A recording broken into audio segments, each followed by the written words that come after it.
So, our burning question is, how do we get from the prokaryote that you see on the left, which remember is like 1 micron in scale? These are tiny little cyanobacteria, photosynthetic bacteria.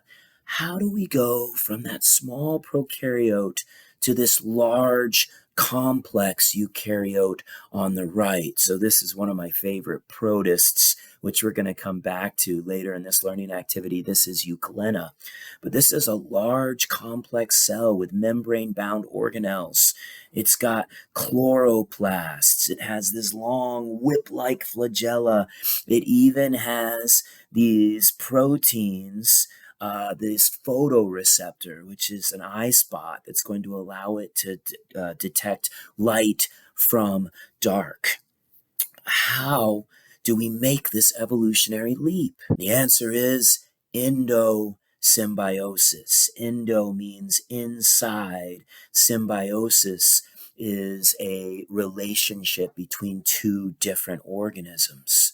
So long ago, a cyanobacteria-like ancestor, a prokaryote, was engulfed by a larger cell.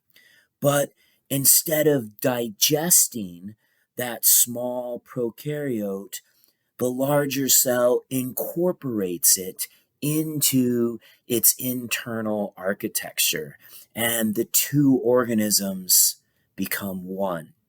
Euglena is a really cool model because this protist is mixotrophic. So it's going to both eat other things like a heterotrophic organism, but because it has these cyanobacteria incorporated into its architecture, which we now call plastids or chloroplasts, because it has these chloroplasts, it can also do photosynthesis. But let's take a look at the evidence.